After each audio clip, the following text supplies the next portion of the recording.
Thank you, Mr. Speaker. I beg to move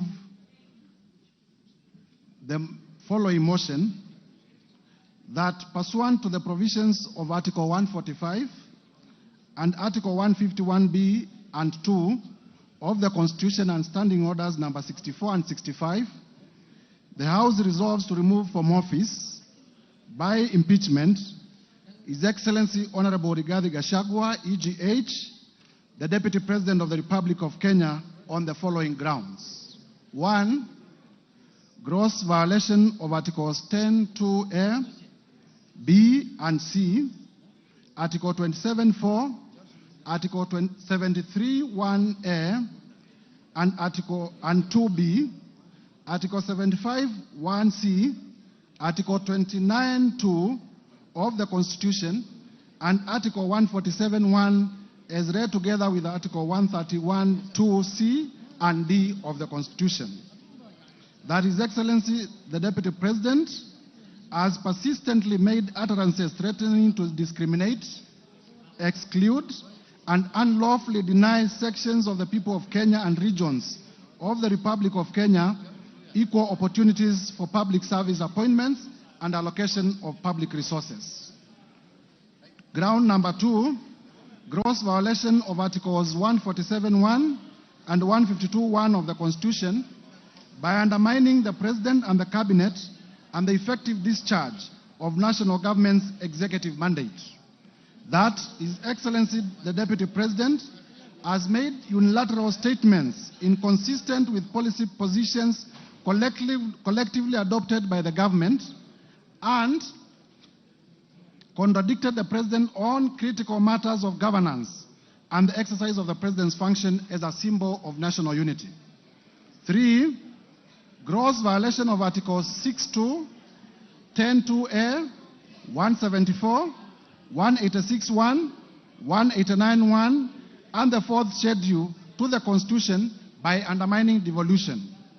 That His Excellency, the Deputy President, interfered with the running of Nairobi City County Government by inciting citizens against lawful directives of the county government on the planning and relocation of markets, and publicly disparaging the leadership of the county government and its decisions.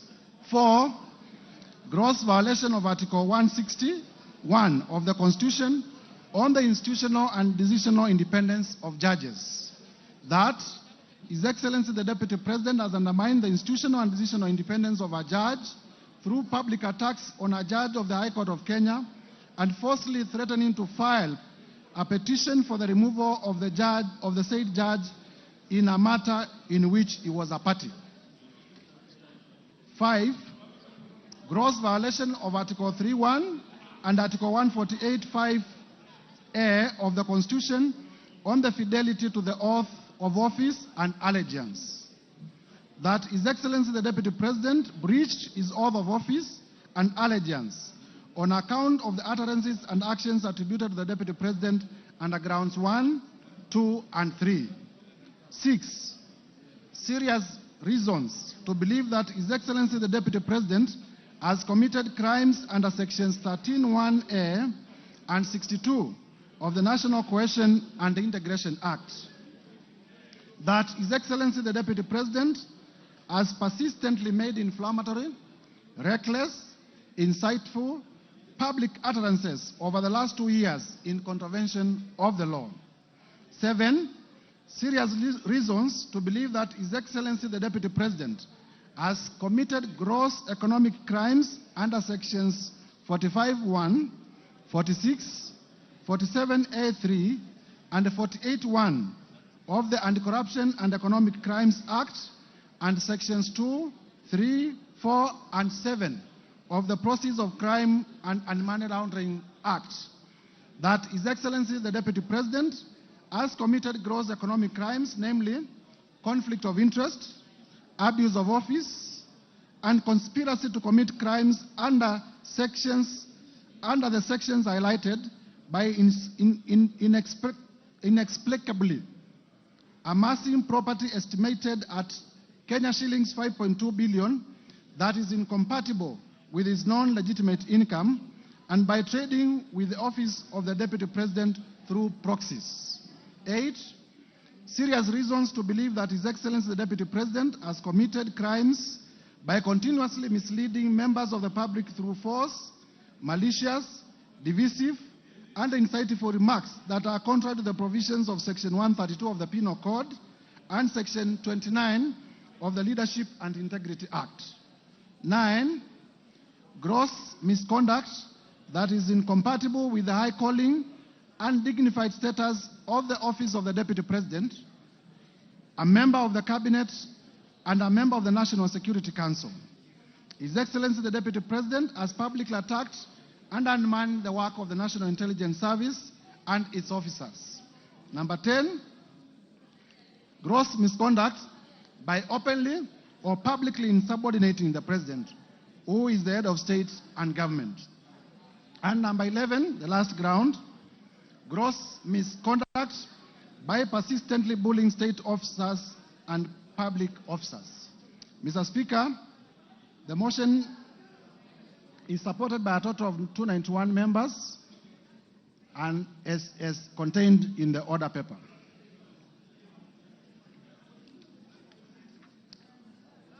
Mr.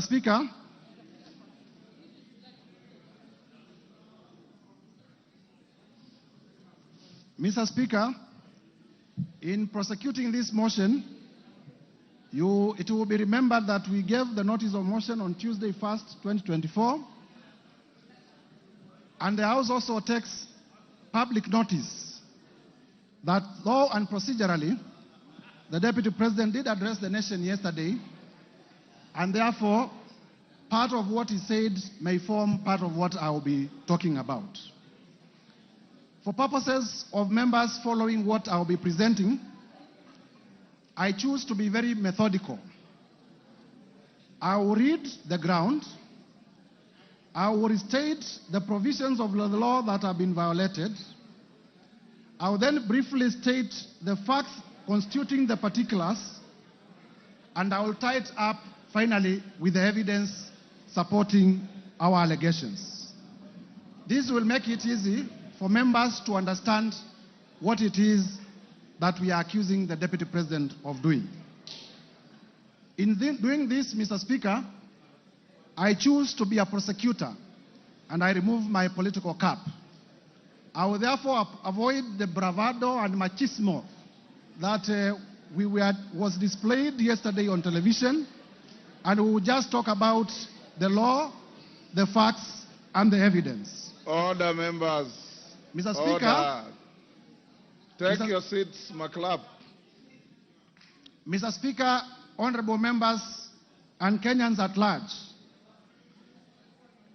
if I do not talk about my departed relatives, it is because I do not think it is proper to use departed relatives to whip public emotions.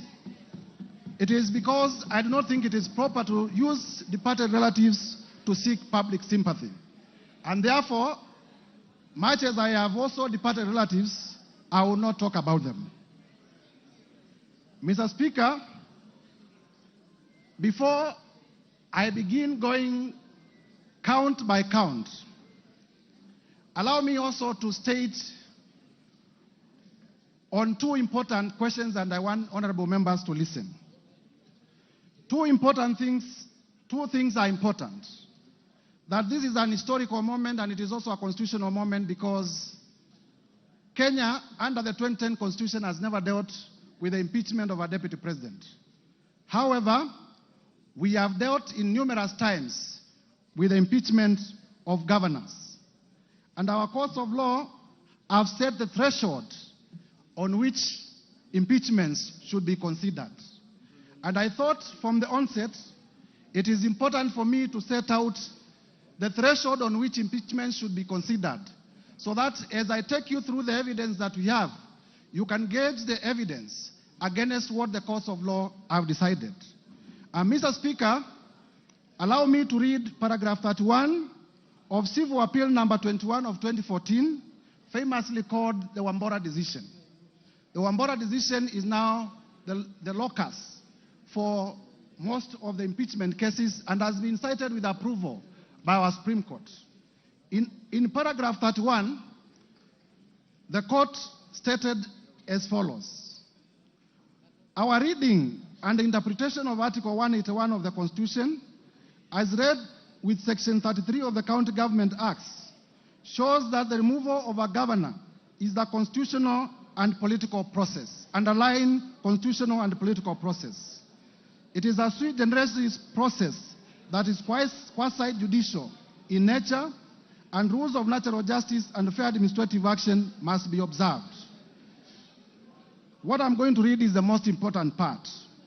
The impeachment architecture in Article 181 of the Constitution reveals that the removal of a governor is not about criminality or culpability, but is about accountability, is about political governance, as well as policy and political responsibility.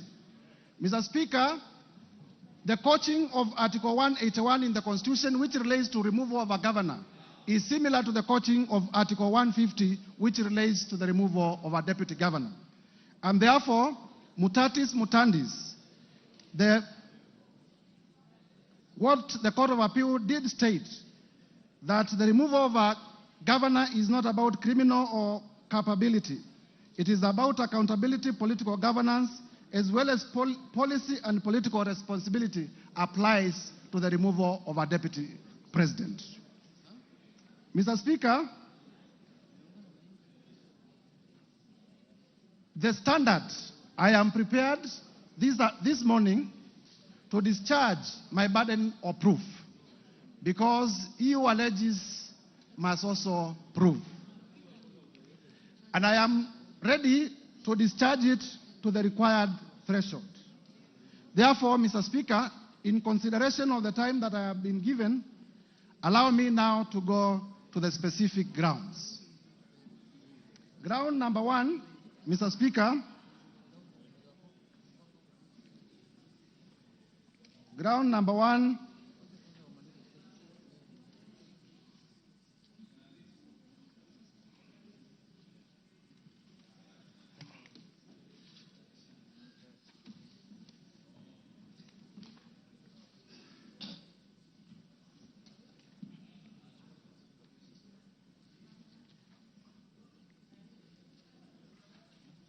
briefly.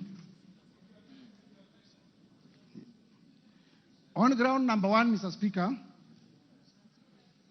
we have alleged that the Deputy President has grossly violated the Constitution, and particularly Article 10(2)(a), Article 10(2)(b) and C, Article 27, Article 73, Article 75, Article 129, Article 147, and Article 131.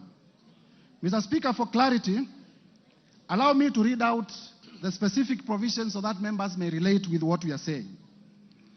Article 10 is about national values and principles of governance. Article 10(2)(b) states as follows: the national values and principles of governance include patriotism, national unity, important national unity, sharing and devolution of power, the rule of law, democracy, and participation of the people. B, human dignity, equality, social justice, inclusiveness, underline the words national unity and inclusiveness. C, good governance, integrity, transparency, and accountability. Mr. Speaker, we have also alleged that the Deputy President has breached Article 27 of the Constitution. Article 27 of the Constitution is about equality and freedom from discrimination. In particular, the Article 27(4) states as follows: the state shall not discriminate directly or indirectly against any person on any ground, including race, sex, pregnancy, marital status, and so forth and so forth. Important, the state shall not discriminate. Mr. Speaker, we have also alleged that the Deputy President has breached Article 73(1) of the Constitution. In particular, Article 73(1) is on leadership and integrity, and it speaks to the authority that is assigned to a state officer. And it states as follows: Article 73(1)(a), that the authority assigned to a state officer is a public trust to be exercised in a manner that is consistent with the purposes and objects of this Constitution. Article 73(2)(b) states that the guiding principles of leadership and integrity include objectivity and impartiality in decision making, and in ensuring that decisions are not influenced by nepotism, favorism, underline favorism, other improper motives or corrupt practices. Mr. Speaker, we can go on and on to demonstrate in Article 75 and Article 75(1)(c) that the conduct of a state officer shall behave, whether in public and official life, in private life, or in association with other persons, in a manner that avoids C, demeaning the office that the officer holds. Mr. Speaker, I am taking time on this one because it is important to demonstrate that the Deputy President has not lived up to the high calling of the office that he holds, and thus has violated the Constitution. Article 129 is about the principles of executive authority. And particularly, we have said that the Deputy President has breached Article 129(2). Article 129(2) states that the executive authority shall be exercised in a manner that is compatible with the principles of service to the people of Kenya and for their well-being and benefit. We have also alleged that the Deputy President has breached Article 147 in conclusion on this particular ground. And Article 147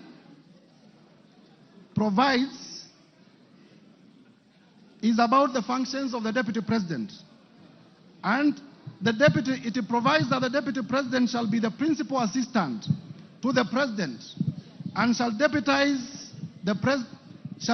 for the President in the executions of the President's functions. Article 131 is the one that provides for the authority of the President. And under 131(2), it provides as follows: that the President shall A, respect, uphold, and safeguard the Constitution, and C, promote and enhance the unity of the nation. Promote and enhance the unity of the nation. Mr. Speaker, it is our allegation that on numerous occasions in the last 2 years, the Deputy President has used divisive language. He has described the Kenya government as a company. He has described the Kenya government as a shareholding company, where it is only the shareholders of the company who should benefit. And it is our contestation that that particular shareholding language contradicts and contravenes and violates all the provisions of the Constitution that I have highlighted above. Mr. Speaker, the Constitution does require, even at the preamble, recognizes that Kenya is a multi-ethnic society. We have about 45 ethnic groups in this country, big and small. And all of them are recognized by our Constitution, and all of them need to enjoy their equal rights. And the Deputy President has consistently told Kenyans in several places of this country that some will benefit from government and others will not benefit from government. Mr. Speaker, I need not waste a lot of time prosecuting this point, Because those of you who listened to the Deputy President yesterday, he did admit that he has been using the shareholder and company language against Kenyans. The only thing that he did, and when there is an admission by the accused person, the prosecution does not need to prove a point. And therefore, I will be urging members of this House to find that this allegation is proved, and to find that the Deputy President indeed did admit that he has been using the shareholder language, only that for the first time, and this is important, Mr. Speaker, for the first time, the Deputy President did, while admitting, he said that he has been referring to the shareholder company language in reference to coalition agreements. The evidence that I'm going to present shortly will demonstrate that he has never, in his utterances in the last 2 years, talked about coalition agreements or power sharing deals that were signed before the election among the Kenya Kwanza political formation. He has been talking directly to communities. He went to Kajiado. He told the people of Kajiado that they do not have shares. He went to Kitui during a church service at AIC Kitui, and he told the people of Ukambani that they should not even be having a cabinet minister in government. He went to Bungoma and told the people of Bungoma that they have had too many appointments in government and the votes they brought are not equivalent to the votes they brought. He went to Nandi and told the people of Nandi that they are a major shareholder and they will benefit more than others in this government. And he has been using the language in direct reference to communities, not to political party formations. Mr. Speaker, without belaboring this point, allow me now to request that the evidence on ethnic profiling and divisive shareholder politics as contained in video 1 and video 4 be played for the House to take note of the evidence. Hii serikali ni kampuni na ni ya shares. Si ndio? Ni ya shares. Kuna wenye kampuni, wale wako Order, members. Kuna wale wako na chache, kuna wale hawana. The technicians who are playing, I kindly request that you repeat and you play it with on a higher volume. Please pause it. And I also request, Mr. Speaker, you direct that during the time that we are playing our clips, our time be paused. Please repeat so that members may appreciate and also Kenyans may know that we are not persecuting. We are not persecuting. Serikali ni kampuni na ni ya shares. Si ndio? Ni ya shares. Kuna wenye kampuni, wale wako na shares mingi, kuna wale wako na chache, kuna wale hawana. Sasa nyinyi mliinvest kwa hii kampuni ya William Ruto na Rigathi Gachagua. Sasa lazima mvune. Yule ambaye alipanda atafanya nini? Si mlipanda? Si mliamuka mapema? Mkasema mtaki kusikia mambo ya ile system na nini? Mkainvest, mkapanda, mkapalilia, mkaweka mbolea, mkamwagilia maji, wakati ya kuvuna ndio huu. Na itakuwa namna hiyo. Na hiyo wengine wananikashifu ati mimi nasema ati wale walipanda wavune kwanza. Iko makosa? Iko makosa? Hata hao watavuna lakini wangoje. Si wale walipanda na wavune kwanza. Wakishavuna wavune ile tabaki kidogo, wale wakupanda waingie watafute huko nini ile itapatikana wachukue wakwende. Si iko namna hiyo? Na itakuwa namna hiyo. Ndio watu wakipiga kura waelewe hii kura ni kusema nini. Hii kura iko na maana. Nyinyi hamwezi piga kelele huko, mpige kelele. Mnasema William Ruto ni bure, hawezi, mnaita majina, alafu akipata, akigawa, mnapiga laini atibuko pale mbele. Ati mnataka mpite wale walisema anafaa atibukue pale mbele. Inawezekana? Mimi kazi yangu pale kwa Ikulu ni hiyo. Ni kupanga hiyo laini. Hapo ni kazi mimi napanga hapo. Mimi naangalia kwa laini, nikiona wewe ulipanda, natoa wewe nyuma, napeleka wewe mbele. Mr. Speaker, in the interest of time, I have 14 other videos that that the deputy president is recorded speaking in different parts of the country, same language, saying that Kenya is a company, and a company belongs to shareholders. It is clear from the clip. I am not the one who made that clip.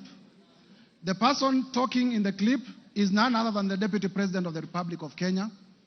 Mr. Speaker, the office of the Deputy President is a national office. The territory of the Republic of Kenya is defined in the Constitution. The territory of the Republic of Kenya is known. The ethnic communities of the Republic of Kenya are all supposed to enjoy benefits from the government.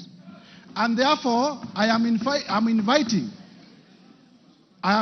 members of this assembly to find that the Deputy President has breached all the articles of the Constitution as contained in this ground. Mr. Speaker, it needs no gainsaying that divisive ethnic politics are dangerous. You need not look further than the country of Yugoslavia. What ethnic politics did to the country of Yugoslavia. You need not look further than the country of Bosnia. What ethnic politics did to the country of Bosnia. You need not look further than the country of Rwanda. What ethnic politics did to Rwanda. You need not look further than the country of Burundi. What ethnic politics did to the country of Burundi. Until today, they are trying to reconfigure their state. You need not look further than Sudan. What ethnic politics have done to the good Republic of Sudan that was once a stable state. You need not look even further than the country of Nigeria. Mr. Speaker, Ethiopia. Mr. Speaker, our own country, Kenya, 2007, we experienced post-election violence. You would remember that in 1992, there were clashes in Molo. And Mr. Speaker, character is important in evidence. The Deputy President, there is evidence to show that during the post-election clashes in Molo, he was a district officer in Molo. Character is very important in deciding evidence and in persuasion. Mr. Speaker, in 1992, there were clashes in Likoni, and our tourism has never recovered. Mr. Speaker, we need not go that direction again. And a person occupying the high office of the Deputy President, if they want to take Kenya in that direction, the time has come for the National Assembly to stand on its feet to defend the Constitution and to impeach the Deputy President. So that even if not on any other ground, for purposes of dividing Kenya, the Deputy President today must be impeached. Mr. Speaker, allow me to turn to my ground two.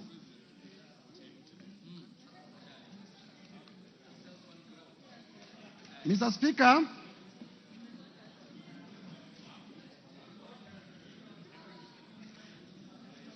on ground two, I am alleging that the Deputy President has violated Article 147(1) of the Constitution and has also violated Article 152(1) of the Constitution. Because all of us are not lawyers, please allow me, for purposes of clarity, to read those two articles for members to appreciate. Article 147 of the Constitution does state as follows. Functions of the Deputy President. The Deputy President shall be the principal assistant to the President and shall deputize for the President in the execution of the President's functions. Article 152(1) states as follows. Composition, the Cabinet consists of the following. 1, the President. 2, the Deputy President. The person I am pleading to the House today to impeach is a member of Cabinet. C, the Attorney General. And D, not fewer than 14 and not more than 21 Cabinet Secretaries. Mr. Speaker, the importance of this is to show that the Deputy President is assigned to assist the President and is a member of the Cabinet.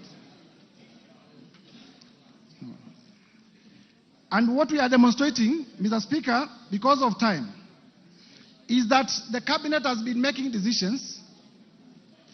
The Deputy President sitting in Cabinet, Cabinet memos come before Cabinet, they are discussed in Cabinet, and then the Deputy President moves out of Cabinet to contradict those decisions. In proving this, I am relying on the affidavit of Mercy Wanjau. Mercy Wanjau is the secretary to the cabinet. And in her affidavit that is in my bundle of documents, at page 77 to 79, Mercy Wanjau does in oath state that the cabinet made a decision to rejuvenate Nairobi River. And when that decision was made, because the law requires that settlement be 30 meters away from a river, the deputy president was sitting in cabinet. The deputy president is actually the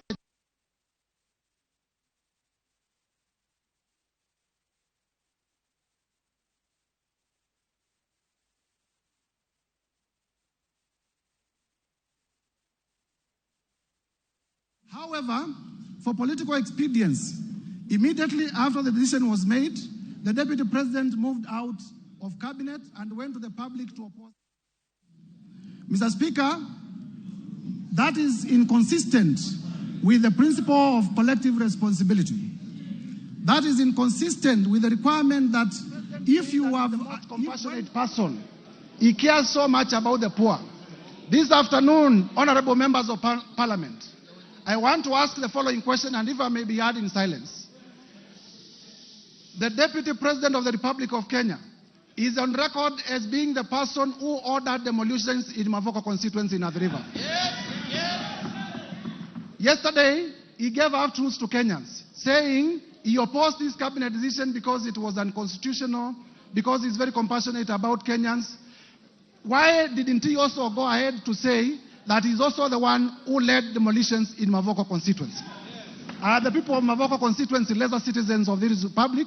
Or is it because in his own thinking, they are not shareholders of this republic? And therefore, I'll be pleading with honorable members to find that the deputy president has breached the particular articles of the constitution by being averse to the doctrine of collective responsibility and by contradicting the president and cabinet decisions. Quickly to ground three. Mr. Speaker, ground three. Tangu mtupatie nafasi ya uongozi, sijapata nafasi ya kuja kusema asante.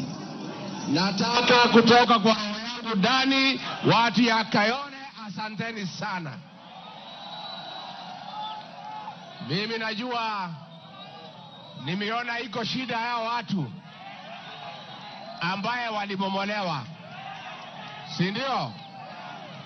Na nimeona mumeandika vizuri ya kwamba mteue kamati ya watu wachache ndio mkuje niketi na nyinyi.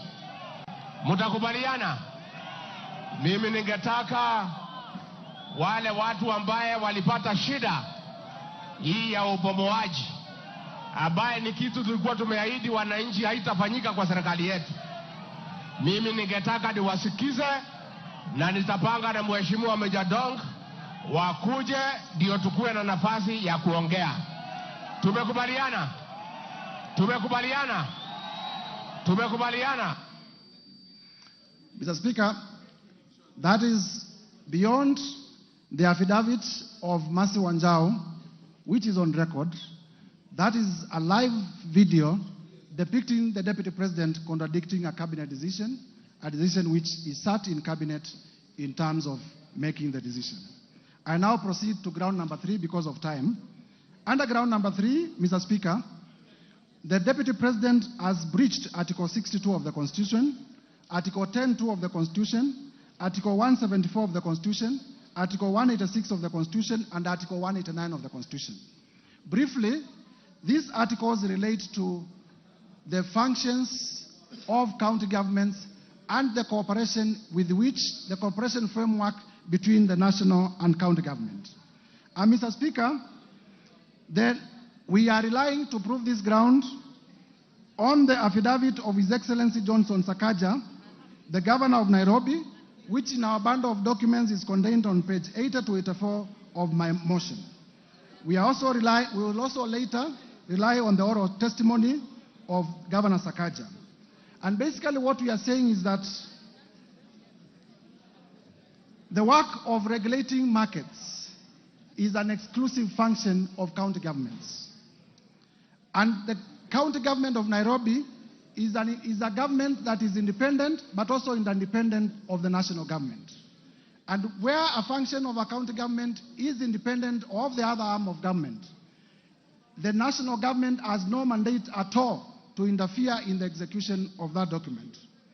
And in the affidavit of Sakaja, as members would know, Sakaja does state on oath that the county government of Nairobi made a decision to relocate traders from CBD, and the deputy president, recklessly and without regard to the high office that he holds, went to incite people to obey lawful decisions of the county government of Nairobi, hence undermining devolution. Mr. Speaker, we invite members to find that the deputy president did breach and violate the constitution in terms of undermining devolution and in terms of interfering with the running of the city county of Nairobi.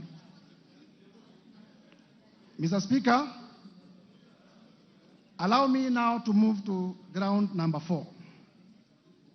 Ground number 4 is about intimidation and vilification of judges, which is contrary to Article 160 of the Constitution. Article 160 of the Constitution speaks to the independence of the judiciary. Mr. Speaker, in our bundle of documents, at page 145 to 163, we have attached the decision of Lady Justice Esther Maina, where the Lady Justice Esther Maina found that 200 million shillings assets of His Excellency Rigathi Gachagua were proceeds of crime, and directed that the same be forfeited to the state. In intimidating the judge, the deputy president, in a public statement, accused the judge of corruption and did state that he will file a petition for the removal of the judge solely because the judge found him culpable of crime, of economic crimes. Mr. Speaker, you see, in terms of rule of law, Parliament makes laws. The judiciary interprets those laws and makes decisions. Members of Parliament must ask themselves what kind of a country we shall have if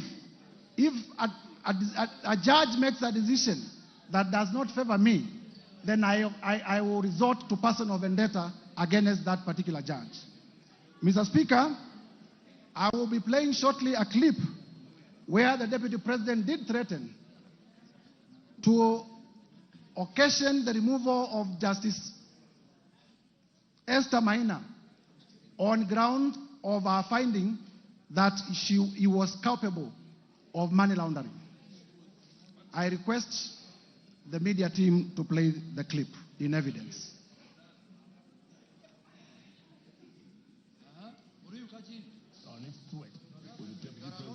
Gachagua now filing a petition to push.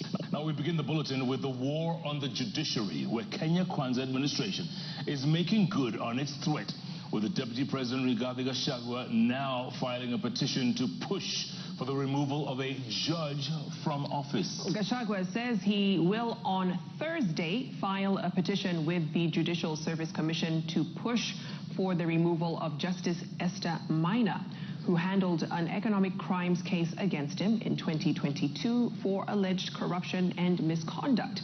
Now, speaking in Iten, where he accompanied President William Ruto for a church service, Gachagua told the Chief Justice to first clean up her house by dealing with pending cases with the Judicial Service Commission. Now, in the sustained onslaught against the judiciary, President William Ruto vowed to deal with unnamed government officers he described as incompetent, saying his administration will slay the corruption monster that has reared its ugly head in various arms of government. Chamatai Goin reports. After Chief Justice Martha Koome invited Kenyans with complaints over the conduct of judicial officers to submit their lamentations to her office, the Kenya Kwanza administration, through Deputy President Rigathi Gachagua, has taken the challenge, with the DP announcing that he will file a petition this week. Amechallenge sisi tutoe ushahidi. I will lead by example. On Thursday, this coming week at 2:15, I'll personally present a petition before Lady Chief Justice Martha Koome against Justice Esther Maina for her removal from the judiciary for misconduct and corruption. Mimi mwenyewe nitaongoza. Because sasa unajua sasa si ametuuliza. Sasa tuko tayari, mimi ndio nitaongoza kwa executive. Gachagua reliving his July 2022 incident where 202 million shillings was seized to the state after Justice Esther Maina ruled the money was proceeds of corruption, having been acquired through dubious means. Huyo judge, through corruption, declared my hard-earned wealth proceeds of crime without giving me an opportunity to be heard. Against the rules of evidence, where he who alleges must prove, we made an application to cross-examine the investigator akakataa kwa sababu anajua there is no case. Na evidence tuko nayo vile ilifanyika. The Kenya Kwanza Battalion. Mr. Speaker, I will request that we pause the video in the interest of time. In the interest of time, we pause the video.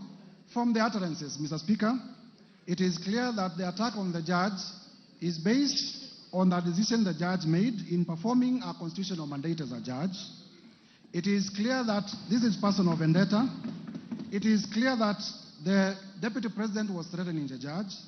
It is clear that this is intimidation and an attack on the independence of the judiciary. Mr. Speaker, the Deputy President is a president in waiting. And if he cannot, he's a president in waiting. And if he cannot protect and uphold the independence of the judiciary, that becomes a dangerous man. And he must be impeached for that particular reason. Mr. Speaker, I will therefore be requesting members of this House to find that this allegation has been proved to the required standard and approve the impeachment of Rigathi Gachagua from the office of Deputy President. On ground number 5, we have alleged that the Deputy President has breached Article 3.1 of the Constitution, Article 148.5 of the Constitution. Mr. Speaker, Article 3.1 of the Constitution is about adherence to the Constitution. It states, for avoidance of doubt, as follows: that every person has an obligation to respect, uphold, and defend this Constitution. Article 148.5 is about the oath of allegiance that the Deputy President took on assumption of office. And in that oath, the Deputy President did take oath and swore to protect and uphold the Constitution. I have demonstrated in all the particular incidences above that he has not lived up to the calling in the oath of office. And therefore, I'm calling this House to find that the Deputy President has not been upholding the Constitution and has run averse to his oath of office in terms of his conduct, as highlighted above in the allegations that I have already proven. And for that reason, Mr. Speaker, to find that ground number 5 is also proven. Quickly running to ground number 6, and there is enough evidence, Mr. Speaker, to prove that particular ground. Ground number 6 is breach of the National Cohesion and Integration Act, particularly Section 13(1) and 62 of the National Integration and Cohesion Act. Mr. Speaker, the two provisions read as follows. Section 13 reads as follows: it is an offense for any person to use threatening, abusive, or insulting words or behavior where the person intends to stir feelings of ethnic contempt, hostility, violence, or discrimination.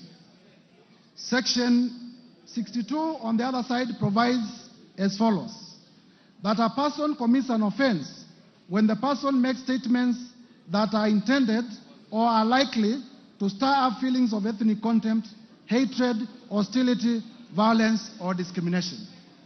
Mr. Speaker, in proving ground number 1, in terms of violation of the Constitution on national unity, I did provide evidence that the Deputy President has been using the shareholder language, has been terming the Kenya government as a company.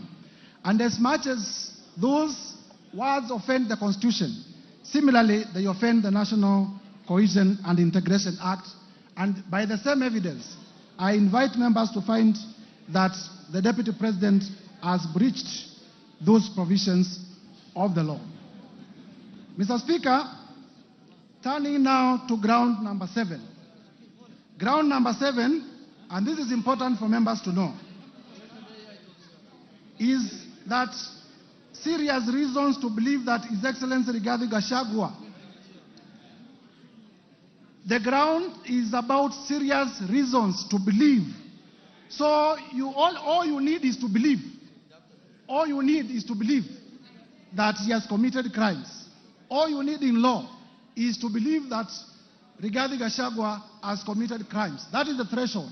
If in your mind you believe that Rigathi Gachagua, by the narration that I'm going to give, has committed crimes, then you vote in the affirmative. Serious reasons to believe that Rigathi Gachagua has committed crimes under sections 45, 1A, 46 of the Anti-Corruption and Economic Crimes Act, and sections 2, 3, 4, 7 of the Proceeds of Crime and Money Laundering Act. And Mr. Speaker, our allegation here is that the Deputy President, in the last 2 years, has amassed wealth that during the short period that I was able to do research, totals to about 5.2 billion, which is inconsistent with his known sources of income and with his last declaration of income. Mr. Speaker, it will be remembered that during the presidential debate, the Deputy President did declare that he was worth 800 million. It is also known by virtue of the gazettements by the Salaries and Remuneration Commission that he earns $1 million or thereabout per month, and therefore he needs to show where he got the money to amass these properties. The import of my allegation is twofold. Number one, there is what we call unexplained assets under the Anti-Corruption and Economic Crimes Act. And number two, there is money laundering. Mr. Speaker, in my motion, I have listed a total of 22 companies that I believe the Deputy President has been using, number one, to amass, to award himself through conflict of interest, businesses in his office and in government. And number two, to purchase properties using unexplained sources of income. Mr. Speaker, it will be remembered that yesterday during the televised interview, the Deputy President went through all the companies and they did not deny that either of them belongs to him. All he did was to say that he registered some of them before he became Deputy President. I am not interested in the time that the companies were registered. I am interested in what the companies have done in the last 2 years. And I will demonstrate that these companies have actually done economic crimes against the people of Kenya. Mr. Speaker, I have also listed properties. I have listed a number of properties that the Deputy President has purchased within the 2 years that he has been in office. I have listed Treetops Hotel in Nyeri. I have listed Olive Gardens Hotel. I have listed Queensgate Serviced Apartments. I have listed Wamunyoro Investments land in Embakasi. I have listed the Aberdare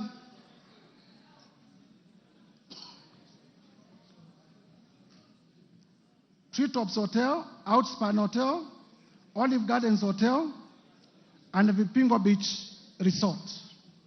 Mr. Speaker, you will be told by the defense that some of the properties that I've listed do not belong to Rigathi Gachagua, but they belong to the estate of Nderitu Gachagua. Mr. Speaker, as you listen, please know that this man is not fond of telling the truth.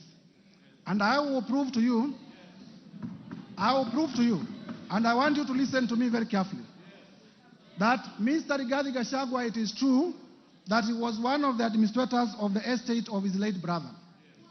It is easy to hide under the dead because the dead cannot come to give evidence. But also, there are documents.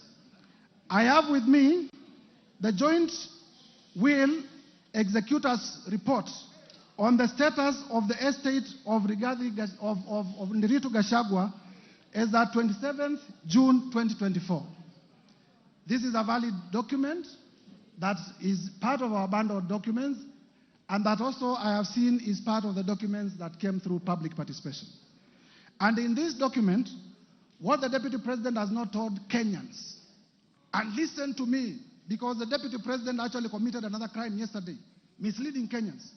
What the Deputy President has not told Kenyans is that in those 2 years, he is the one who has bought the properties of his own brother through coercion. And I am not interested, I have no problem with people owning property. What I have a problem with, and this is what he needs to be explaining to us, where did you get the money to buy these properties? This is the big question. This is a big question. Mr. Speaker, you will be told that when I became Deputy President, I transferred my companies to my 2 sons. And my 2 sons are the best entrepreneurs that Kenya has ever produced. They are the best investors that Kenya has ever produced. And one day they walked into a bank and they got a loan of 600 million. Mr. Speaker, I have looked at the ID numbers of the 2 sons, and I can confirm that they are in their early 30s. I want Kenyans, Gen Zs, you were in the streets.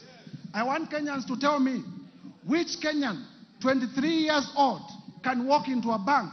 Where do you get the security to secure 600 million loan? I started by saying all you need to do is to believe that His Excellency Rigathi Gachagua has committed crimes. And buying properties worth 5.2 billion within a period of 2 years is not reason enough to believe that he has stolen from the Kenyan Republic. What else then will be a reason to believe? If a 28-year-old can be alleged to have walked into a bank and gotten a loan of 600 million, what else is a serious reason to believe that an economic crime has been done? Mr. Speaker, at page, shortly, Mr. Speaker, I have therefore proven that the Deputy President indeed is the one who bought through coercion the estate of his late brother. The source of funds to buy the estate is not known. Also in my bundle of documents, Mr. Speaker, there is a company called Crystal, and this is a very interesting company. This company called Crystal is the one that bought Aberdare Safari Hotel. And I have exhibited at page 122 of my bundle of documents a transfer document transferring the ownership of Aberdare Safari Hotel from the original owners to the children of the Deputy President Rigathi Gachagua at a consideration of 535 million. And this transfer, Mr. Speaker, was done on the 22nd November 2023, immediately after the Deputy President assuming office, and telling Kenyans that he found empty coffers. He was able, within 2 months, to buy a property worth 535 million in Nyeri. Which empty coffers did he find? The other day, I have exhibited at page 118 the CR12 of the new company, which shows that his 2 sons are the directors. I have also exhibited the transfer document to show that actually the ownership of the company did shift at a cost of 535 million. And therefore, I believe I have discharged my burden of proof to the required standard. Mr. Speaker, yesterday, the Deputy President said he immediately became Deputy President. He asked his children not to do business with government. But you will realize because he's speaking from both sides of his mouth, you will realize that even in this transaction about hotels, Treetops belongs to Kenya Wildlife Service. Yes, it is true he has leased. But if you say that you have instructed your children not to transact with government, and then you lease an hotel owned by the government, are you not transacting with government? Are you not transacting with government? And therefore, the live interview by the Deputy President yesterday is a further ground for the Deputy President to be impeached. I can go on and on and on to show that the Deputy President did purchase Kuruwitu Home Resort at a cost of 250 million from the estate of his own brother. Mr. Speaker, you were told also that Vipingo Ridge Hotel is a property within the estate of the late brother to the Deputy President. But I have exhibited in my bundle of documents CR12. CR12 is the document that shows the company directors, showing the children of the Deputy President as directors of Vipingo Hotels. The children of the Deputy President are not listed in the will as executors of his estate. So one would wonder, because they are not listed as executors of the estate of Nderitu Gachagua, then where do they come in terms of owning the Vipingo company? It can only be by way of purchase. It can only be by way of money laundering. Mr. Speaker, one other reason why I have provided the 20-something companies and the properties is also to demonstrate character. Some of these companies have not transacted. It is my prosecution theory that these are special purpose vehicles for purposes of money laundering and for purposes of preparation for money laundering. And therefore, one would wonder why the Deputy President would have so many companies that are not active, except for the reason of waiting for a prime day for them to launder resources from government. Mr. Speaker, I have also listed many companies and suspicious transactions where companies were being paid as much as 100 million from the office of the Deputy President. They are paid in the morning, and at noon, they are withdrawing the money in cash. You are aware that under our regulations, you cannot withdraw more than 1 million shillings from the bank.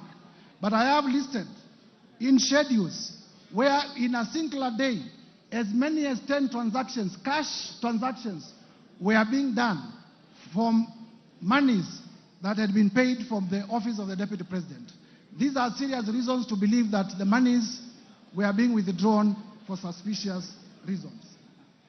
And for that reason, Mr. Speaker, I believe I have discharged my burden of proof, and this ground is proven beyond the required threshold, and it should be confirmed as a ground of impeachment. Mr. Speaker, allow me to proceed to ground number 8. Ground number 8 is about breach of Section 132 of the Penal Code and breach of Section 129 of the Leadership and Integrity Act. Basically, these are about misleading the public. Mr. Speaker, on this one, I rely on the evidence of the video in the case of Justice Esther Maina, that the Deputy President did mislead the public that Justice Esther Maina was corrupt, simply because she had made a finding that was against him.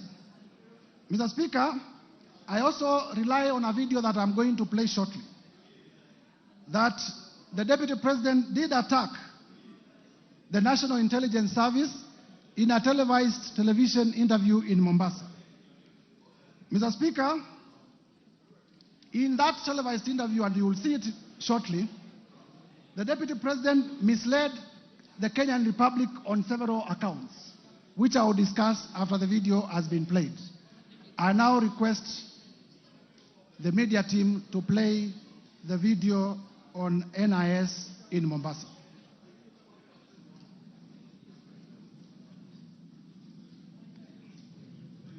Where did the rain begin to lead us? Where did we stop listening to the people? President William Ruto and I were the darling of the Kenyan people. By listening to them, by engaging them.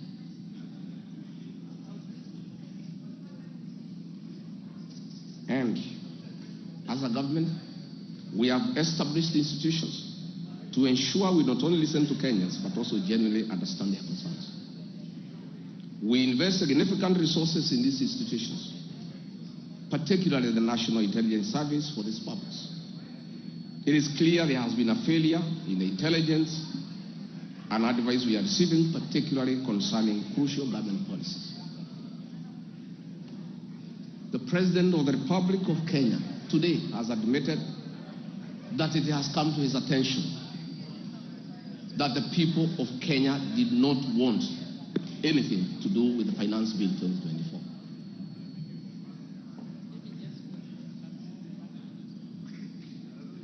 The President has now agreed that we need to listen to the people. And I sympathize with my boss, President William Ruto, because this information was not available to him. I know President William Ruto. Had he known 2 months ago that the people of Kenya did not want anything to do with the Finance Bill 2024, he would not have asked his parliamentary party to push it through. Yet, we have an organization paid by the public to give him and government such information. And that is where the problem is. We have a dysfunctional National Intelligence Service that has exposed the President, the government, and the people of Kenya. Had the National Intelligence Service briefed the President 2 months ago about how the people of Kenya feel about the Finance Bill 2024, so many Kenyans would not have died. Property would not have been destroyed. Offices would not have been touched. There would have been no mayhem. But they slept on the job. It had to take people to die, property to be destroyed, protests across the country for the President to know the truth of what the people of Kenya feel. Yet, there is an organization paid for by the public to brief the President and the government about the feeling of the Kenyan people. With your permission, Mr. Speaker, I request that we pause the video. Officers of the National... We have already displayed the context. Mr. Speaker, the point I'm making here is simple. That this is the Deputy President of the Republic of Kenya. By virtue of being the Deputy President of the Republic of Kenya, he is also a member of the National Security Council. The NIS is also in membership of the National Security Council.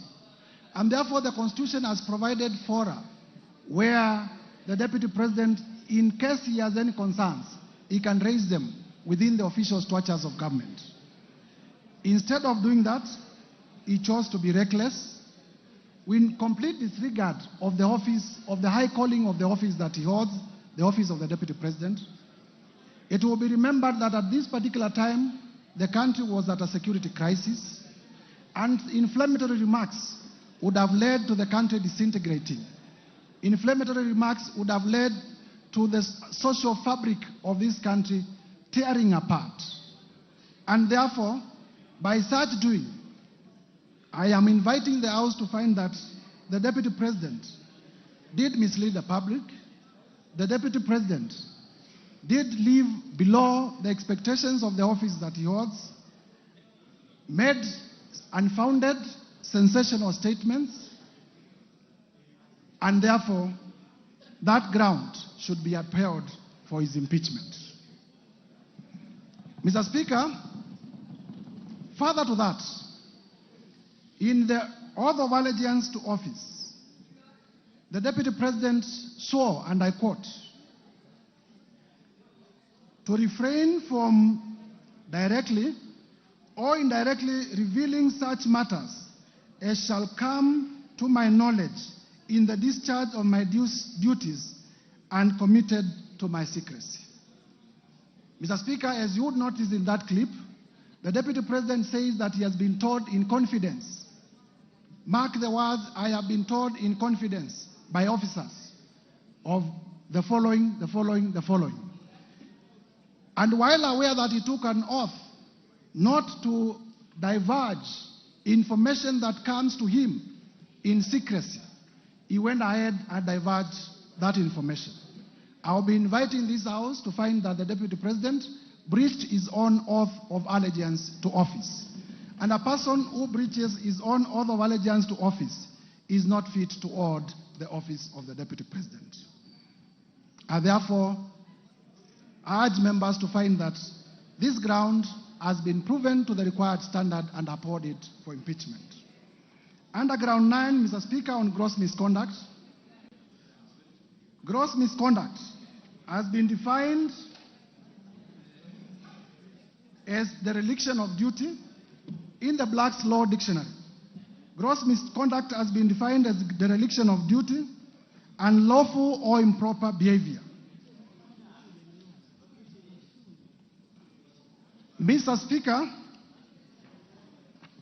we have alleged that the Deputy President did breach Article 151B of the Constitution in his utterances against the National Intelligence Service, and that is incompatible with the high calling, dignified status, and the discretion required of the office of the Deputy President.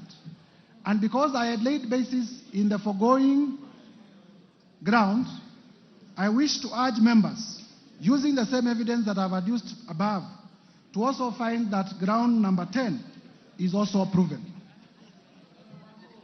Ground number 9, that is. On ground number 10, gross misconduct on insubordination. We have the evidence of Mercy Wanjau in the form of an affidavit that cabinet makes decisions and the Deputy President defies. I have video clips in Nyanza where the President did direct. In fact, he said it is primitive for people to say that certain sections of the country cannot receive development by virtue of how they voted in the last elections. And then immediately thereafter, the Deputy President repeated his shareholder Kenya government company utterances, directly contradicting the President.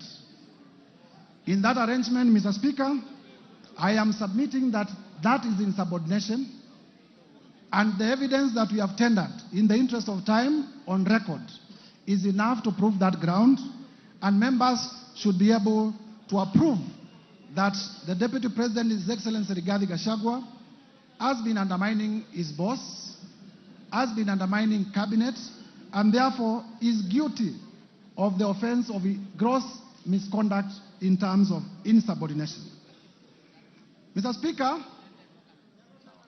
I come to a very interesting last one, which is that the Deputy President has breached Article 151B and Section 34 of the Leadership and Integrity Act. Mr. Speaker, in my bundle of evidence, I have the affidavit of Dr. Andrew Muller, which I would want displayed. Dr. Andrew Muller, Mr. Speaker, was the acting CEO of the Kenya Medical Supplies Agency. Kenya Medical Supplies Agency, through funding of the Global Fund, did advertise for a tender for purchase of mosquito nets to benefit Kenyans. The tender was worth about 3.7 billion. In this affidavit, Mr. Speaker, Dr. Andrew Muller avers that when he came to KEMSA, and Mr. Speaker, the witness is before the House, but because this is not the trial chamber, we will not lead him in evidence, nor will he be cross-examined, but is ready to be cross-examined when we go to Senate. He avers that when he was appointed as an acting CEO of KEMSA, and he came to office, he found the tender ongoing, and one day the Deputy President called him, threatened him, so that he could release a bid bond. In his testimony, he says that a company that was being funded by the Deputy President, if you allow me just to get because this is important, at page 70 to 76, at page 70 to 76,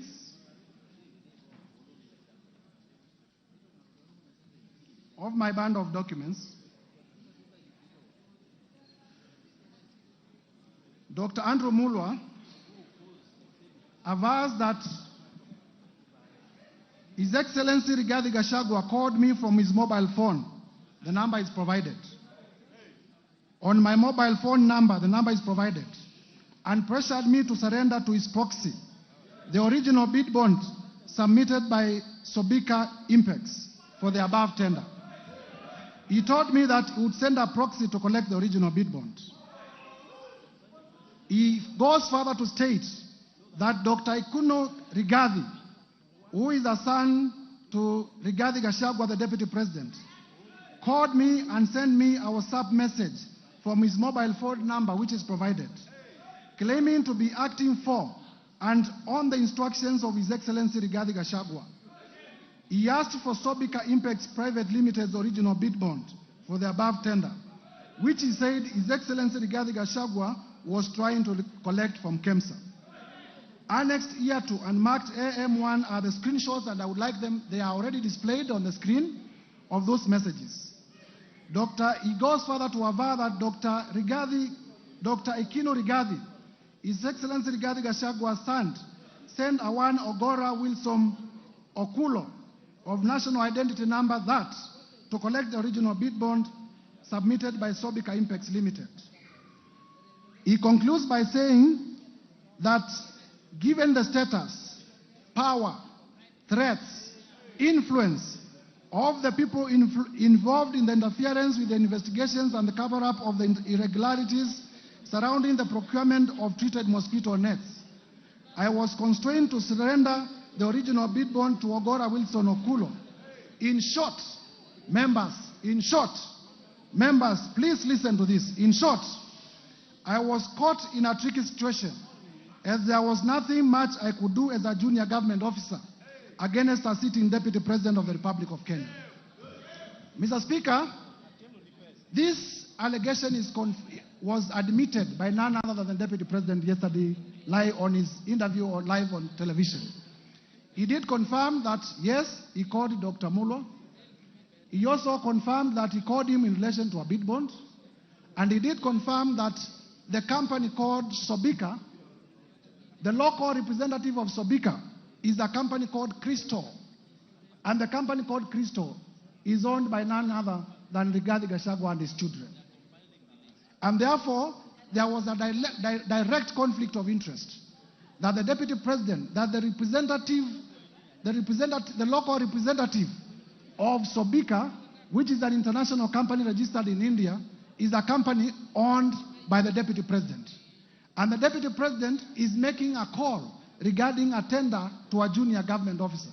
I wonder how many other calls he has made. But I do not need to belabor this point, because none other than the Deputy President himself did admit on live television yesterday that he did make the call. It was in relation to the bid bond, and therefore I urge members to adopt the evidence of Dr. Andrew Mulwa as the truthful and factual evidence, exhibiting that His Excellency Rigathi Gachagua did interfere with the tendering process and also did interfere with the investigation into the same. His Excellency the Deputy President did inform the country falsely that no money was lost. Mr. Speaker, you would know that this tender was funded under the Global Fund. And the Global Fund, through letters that we have exhibited, did cancel this funding. And therefore, the Kenyan people lost up to 5 billion Kenya shillings, and as well a relationship with the Global Fund, which is a major partner in our health sector. And therefore, to allege that no money was lost is false, because the Global Fund did cancel the tender and also it affected our relationship in terms of funding from the Global Fund. And we had to do a lot of diplomatic work, going to WHO, going to Geneva, in order to restore our relationship with the Global Fund. Mr. Speaker, lastly, members, I have rushed through the grounds because of the time allocated. I have endeavored to provide evidence that all the 11 grounds that are proposed for the impeachment of His Excellency Rigathi Gachagua are merited, and there is enough evidence. The work of this chamber is to examine whether prima facie there is a case. The trial chamber is the Senate. And therefore, I want to plead with members of this House. It doesn't matter whether you signed the motion or you did not sign the motion. I have endeavored to persuade each one of you individually that this country requires a serious leadership. And His Excellency Rigathi Gachagua is not part of that serious leadership. I have endeavored to persuade each one of you that this country requires leaders who can respect the rule of law. This country requires leaders who can respect the Constitution. And His Excellency Rigathi Gachagua is not one of them. And therefore, I take this time to implore on each one of you, besides our political persuasions, to realize that we want the best for our country. This is the country that we shall bequeath to our children. And if the country is destroyed by reckless leaders like His Excellency Rigathi Gachagua, there will be nothing to bequeath our future generations. And therefore, persuade each one of you, please vote with your conscience, put Kenya first above your politics when you come to vote. Lastly, Mr. Speaker, members of Parliament, if you listen carefully to His Excellency Rigathi Gachagua, and I did say at the time of giving my notice of motion, I have nothing against him as a person. But I was perturbed yesterday because His Excellency Rigathi Gachagua did insult members of Parliament. He insulted the intelligence of members of Parliament. There are members here who are senior lawyers. There are members here who are senior accountants. There are members here who are teachers. There are members here who are accountants. There are members, all of us are respected in our societies. The people of Kenya have elected us to exercise a constitutional mandate in this country.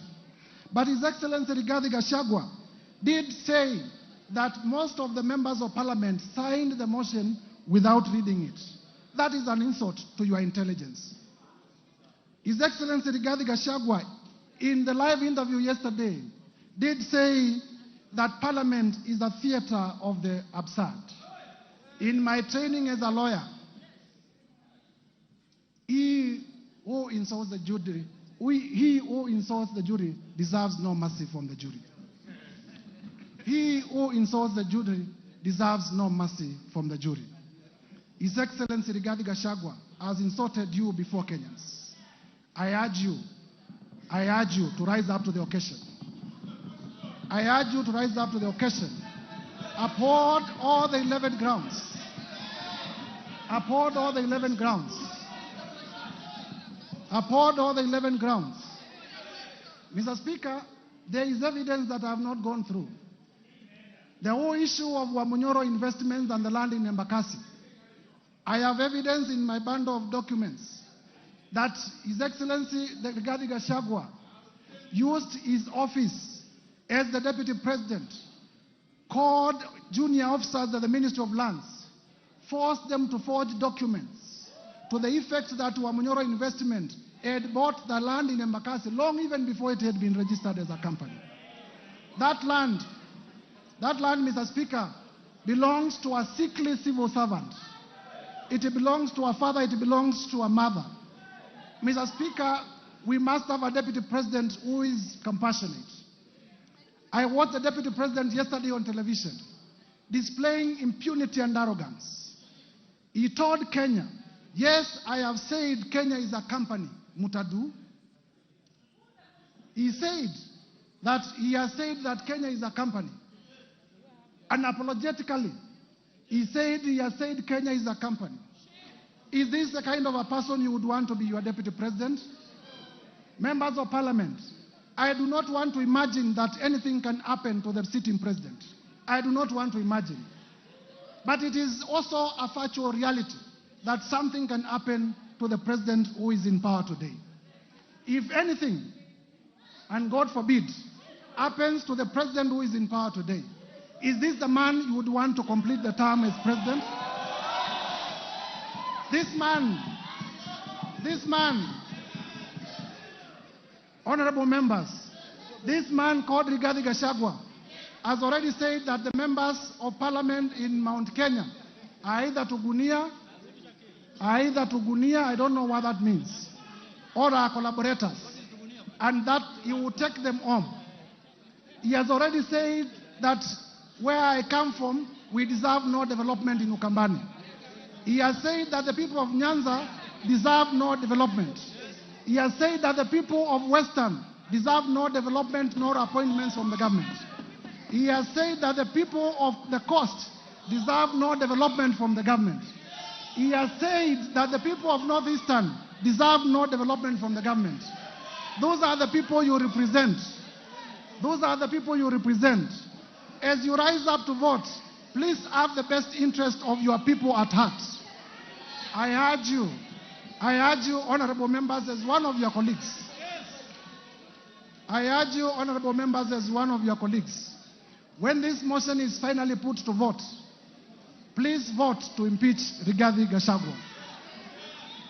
Please vote to impeach Rigathi Gachagua on all the grounds. As I conclude, Mr. Speaker,